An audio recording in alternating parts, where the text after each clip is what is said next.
নমস্কার দর্শক বন্ধুরা, আমি প্রতিমা কুকিং উইথ প্রতিমা চ্যানেলে তোমাদের সবাইকে আবারও একবার আন্তরিকভাবে সুস্বাগতম।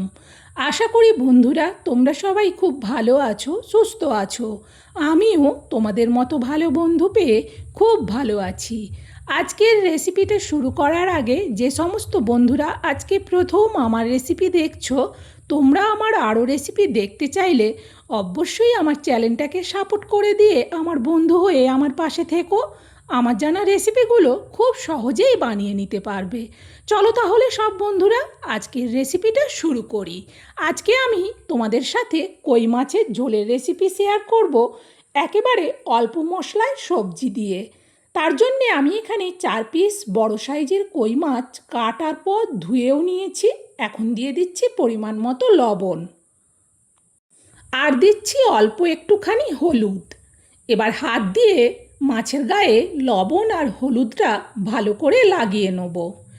এরকম প্রচণ্ড গরমে সবজি দিয়ে কই মাছের ঝোল রান্না করলে একটা তরকারিতেই সম্পূর্ণ ভাত খাওয়া হয়ে যাবে, আর অন্য কোনো সবজি বা অন্য কিছুই লাগবে না। দেখো মাছের মধ্যে লবণ আর হলুদ লাগানো হয়ে গেছে। আর আমি সবজিও কেটে নিয়েছি। সবজি কাটার পরে ধুয়েও নিয়েছি। দেখো নিয়েছি আলু, কুমড়ো ডাঁটা, পেঁপে আর অল্প একটু কচি ঢ্যাঁড়স। ঢ্যাঁড়সগুলো দেখো কি সুন্দর কচি আর গোটা গোটাভাবেই রেখেছি। আলুকে মিডিয়ামভাবে কেটেছি। আর নিয়েছি পেঁপে, একটা ছোট সাইজের পেঁপে, সেটাকেও আলুর মতো করেই লম্বা করে মিডিয়ামে কেটেছি। আর কুমড়ো ডাঁটাকে শাকটা বেশি নেইনি, শুধু ডাঁটাগুলো নিয়ে নিয়েছি। সবজি কেটে ধোয়া হয়ে গেছে, মাছ ধুয়েও লবণ হলুদও মাখানো হয়ে গেছে। এবার চলো ঝোলটা আমি কিভাবে বানাবো সেটা দেখো। সবের প্রথম গ্যাস জেলে কড়া বসিয়ে দিয়ে কড়াতে দিয়ে দিলাম সরিষার তেল। খুন্তি দিয়ে এবার তেলটাকে কড়ার উপর পর্যন্ত চাড়িয়ে নিচ্ছি। ততক্ষণে তেল কিন্তু খুব সুন্দরভাবে গরম হয়ে গেছে। এখন দিয়ে দিচ্ছি অল্প হলুদ। হলুদটা একটু উপরে পড়ে গেছে, সেই জন্য খুন্তি দিয়ে আবারও তেলটাকে চাড়িয়ে নিলাম। এখন দিয়ে দিচ্ছি মাছগুলো।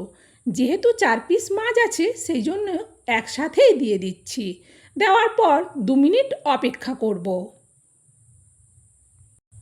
ঠিক 2 মিনিট মতো বাদে মাছের একটা সাইড হয়ে গেছে, আস্তে করে উল্টে দিচ্ছি। আর তেল কড়া খুব ভালোভাবে গরম হয়ে যাবার পর গ্যাসটাকে কিন্তু একটু কমিয়ে দিলাম। মাছের ওই সাইডটাও কিন্তু ভালোভাবে ভাজা হয়ে গেছে, সেই জন্য ভাজা মাছগুলো এবার তুলে নিচ্ছি। এই তেলেতেই দিয়ে দিচ্ছি ঢ্যাঁড়সগুলো। সব ঢ্যাঁড়সগুলো দেওয়ার পর এবার খুন্তি দিয়ে আলগা করে নাড়াতে থাকবো। এইভাবে অনবরত নাড়াতে থাকলে ঢ্যাঁড়সগুলোর সব দিক বেশ ভালো করে ভাজা হবে। ঢ্যাঁড়সগুলো কিন্তু বেশ ভালো করে ভাজা হয়ে গেছে। এবার ঢ্যাঁড়সগুলোকেও মাছের সাথে তুলে নেব। আর এতে তেল দেব না, এই তেলেই দিয়ে দিচ্ছি অল্প গ্রেট করা আদা। 1 মিনিটের মতো আদাটাকে ভেজে নেব। এরপর দিয়ে দিচ্ছি পেঁয়াজের পেস্ট। একটা বড় পেঁয়াজের হাফ পেস্ট দিলাম। এবার পেঁয়াজ পেস্টটাকেও আদার সাথে মিশিয়ে 1 মিনিটের মতো ভেজে নিলাম। এবার দিয়ে দিচ্ছি বাকি সবজিগুলো, আলু, পেঁপে আর মিষ্টি কুমড়োর ডাঁটা। এবার খুন্তি দিয়ে ভালো করে আলু, পেঁপে আর মিষ্টি কুমড়োর ডাঁটাটাকে পেঁয়াজ আর আদা পেস্টের সাথে মিশিয়ে নিলাম। এখন দিয়ে দিচ্ছি পরিমাণ মতো লবণ, আর দেব অল্প একটুখানি চিনি। আবারও খুন্তি দিয়ে ভালো করে লবণ চিনিটাকে সবজির মধ্যে মিশিয়ে নেব। এবার এতে দিয়ে দেবো পরিমাণ মতো হলুদ, আর দেব অল্প একটুখানি শুকনো লঙ্কার গুঁড়ো। ভালো করে এবার খুন্তি দিয়ে হলুদ আর লঙ্কা গুঁড়োটাকেও পেঁপে, আলু আর কুমড়ো ডাঁটার সাথে মেশাতে থাকবো। এরপর মাঝখানটা একটু জায়গা করে নিচ্ছি। এইখানে দিয়ে দেবো টমেটো পেস্ট। আমি এখানে বড় সাইজের একটা টমেটোর হাফ পেস্ট দিলাম। এবার ভালো করে টমেটো পেস্টটাকেও আলু, পেঁপে আর মিষ্টি কুমড়ো ডাঁটার সাথে মিশিয়ে নেব। টমেটো পেস্টটা দেওয়ার পর প্রায় 1.5 মিনিটের মতো কষিয়ে নিলাম। আর বেশি কষাবো না। এবারেতে দিয়ে দেবো পরিমাণ মতো জল। জল দেওয়ার পর আরও একটু জল দিলাম, যেহেতু মাছের ঝোল বানাবো সেই জন্য একটু বেশি করে জল দিয়ে খুন্তি দিয়ে নাড়িয়ে দেখে নিয়ে এটা ঢেকে দিচ্ছি। গ্যাসটা বাড়িয়ে দিলাম। ফুটে ওঠার আওয়াজ হচ্ছিল, সেই জন্য কড়ার থেকে ঢাকনাটা এবার খুলছি। দেখো ঝোলটা কতটা সুন্দরভাবে ফুটে গেছে। আগে খুন্তি দিয়ে ভালো করে একটু পুরো ঝোলটাকে নাড়িয়ে দেখে নিলাম। এবার এতে দিয়ে দেবো ভেজে রাখা মাছ আর ঢ্যাঁড়স। একসঙ্গে রেখেছিলাম, একসাথেই ঢেলে দিলাম। এবার খুন্তি দিয়ে ভালো করে মাছ আর ঢ্যাঁড়সকে ঝোলের মধ্যে একটু সাইজ করে নিলাম। সাইজ করে এটা ঢেকে দেবো। ঢেকে দিয়ে গ্যাসটা কিন্তু এবার কমিয়ে দেবো। এরপর এতে দেওয়ার জন্যে আমি এখানে নিচ্ছি গোটা জিরে, চা চামচের মাপে 1.5 চামচ। এই জিরেটাকে রোদে দিয়ে রেখেছি। এবার এটা শিলে বেটে নেব। দেখো জিরেটা বেটে নিয়ে চলে এসেছি। সুন্দরভাবে জিরেটা বাটা হয়ে গেছে। আর এই গরমের সময় এইভাবে জিরে বাটা দিয়ে ঝোল করলে দুর্দান্ত টেস্ট হয়। এবার চলো কড়ার ঢাকনাটা আগে খুলি। ঝোলটা আস্তে আস্তে ফুটছে। খুন্তি দিয়ে আগে একটু ভালো করে ঝোলটাকে নাড়িয়ে দিলাম, নাড়িয়ে দেখে নিলাম এখনও একটু বাকি আছে। এবার এতে দিয়ে দিচ্ছি গোটা জিরে বাটা।